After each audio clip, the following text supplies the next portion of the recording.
Starmer attempted to commit treason by ignoring the people of the UK's commitment to Brexit? He thinks he can just pull a fast one on us without us noticing it. Olaf, on every occasion that we've met, we've talked about our ambitions for the future, our values of security, prosperity and respect, and our shared determination to harness the power of government for the service of working people. And that is what we are doing today. A new UK-Germany treaty, a once-in-a-generation chance to deliver for working people in Britain and in Germany. British Prime Minister Kier Starmer visited France and Germany just a couple of days ago. The goal, as he so delicately put it, it is to reset the relationship with the European Union after what he said was 14 years of rot due to Brexit. In a speech ahead of his trip, he stated that the government has a once-in-a-generation opportunity to reset the relationship with Europe and strive for a genuine and ambitious partnership that delivers for the British people. I am pretty sure he has forgotten that the relationship has already been reset since Brexit. He has been in office for less than 2 months, and he is already seeking to reverse the people's decision to stay out of the European Union. The people voted emphatically and democratically back on June 23, 2016 to leave.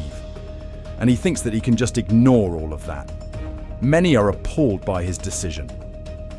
Though Starmer quickly corrected his slip-up by saying that he is not looking to bring the United Kingdom back into the European Union, we all know how much his words are worth. It is evident that he is trying to sweet talk, and this is just the first step to tie the knot once again with the European Union. His recent behaviour is akin to tyrants like Chairman Mao, and the possibility that the United Kingdom is transformed overnight into a one-party state like China has never been higher than before. With the Labour's supermajority in place for the next 5 years, you can bet your bottom pound that Starmer's recent excursion is just the start of a longer scandalous courtship with Europe. The meeting with Chancellor Scholz showed that both Scholz and Starmer are on the same page when it comes to the relationship between the United Kingdom and the European Union, which is a worrying sign for all of us. The German government is constantly pushing to bring the United Kingdom closer to the European Union in as many areas as possible, such as trade to youth mobility. Niels Schmidt, the Foreign Affairs spokesman for Chancellor Scholz's Social Democratic Party, also mentioned that the youth mobility scheme was a major goal on their wish list. Both governments are negotiating a treaty that covers many areas such as trade, defence and immigration. How far this treaty can go is anyone's guess, considering that Germany is still part of the European Union's single market. Starmer said that the new UK-Germany treaty is also a rare chance to deliver for the working people, and that it is a testament to the depth and potential of the relationship between the two nations. He said that the number one mission of his government is growth. When it comes to the wider reset with Europe, I'm absolutely clear that we do want a reset. I've been able to repeat that here today, a reset with Europe, a reset with the EU. That does not mean reversing Brexit or re-entering the single market or the customs union, but it does mean a closer relationship on a number. What Starmer stated in this clip is interesting. He stated that he made it absolutely clear that the reset with the European Union does not mean reversing Brexit or going back to the single market or customs union, and that there are no plans for a youth mobility scheme. There are other plans for a closer relationship. Whatever that means remains to be seen. But it does not matter what you call it, does it? Membership to the European Union is basically different treaties rolled into a single package. So you just need to sign a number of treaties to go back in, even though you are not officially part of the European Union. You do not need to be a member exactly if you do everything the European Union asks of you. The best part is that because reintegration this way is gradual, with the signing of one treaty at a time, Starmer thinks that the public would not notice. Even in his claim that the new treaty would help the working people, he never mentioned how. He claimed deeper links in technology, development, science, business, and culture. He claimed that the treaty would help boost trading relations and create more jobs in the United Kingdom.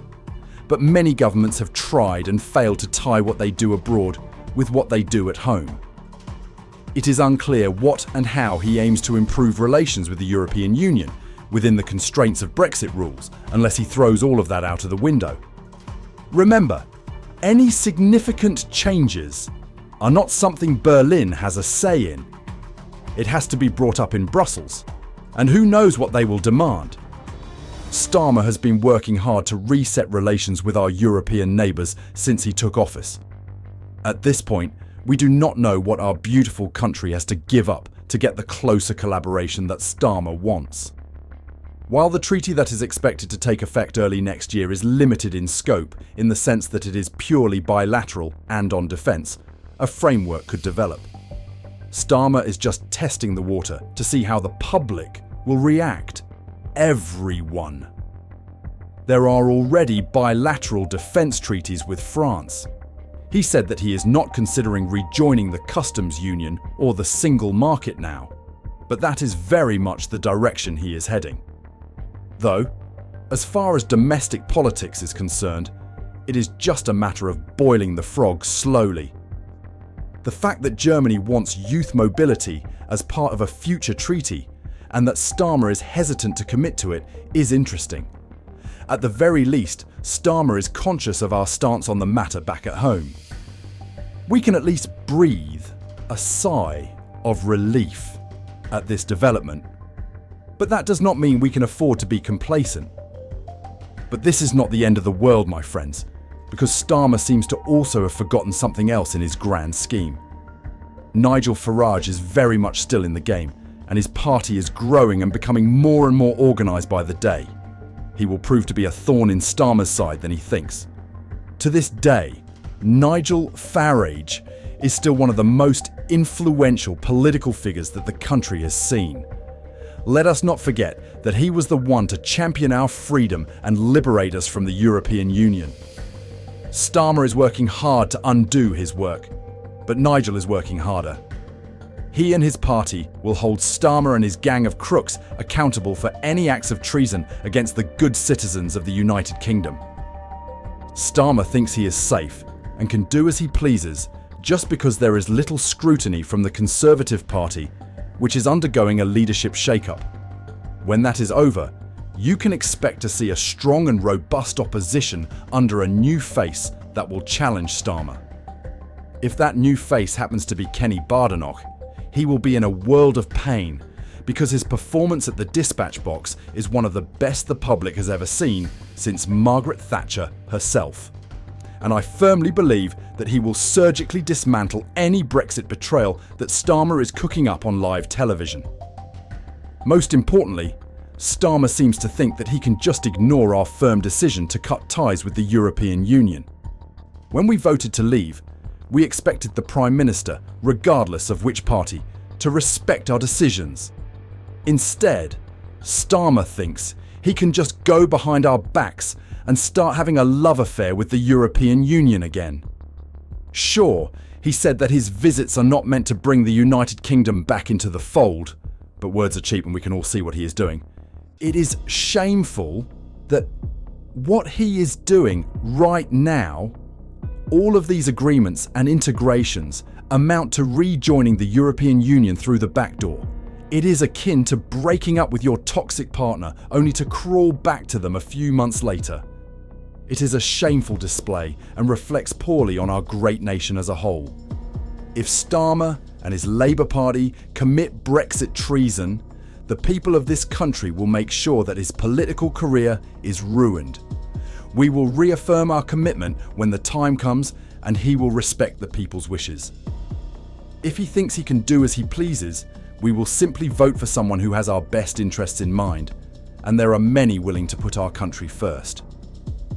At this stage, Starmer thinks that he can do whatever he wants just because he is under limited scrutiny. But he is also wrong on that front. We are very much watching him closely, and you should too. Share this video with your friends and family so that we are all informed about such developments and voice our opinions to show him that he cannot just do as he pleases. This is a democratic country after all. And that is all we have for you today. Click like to show your support for our channel and subscribe to stay up to date. We will bring more news as it happens. Thank you for watching, and we will see you again next time.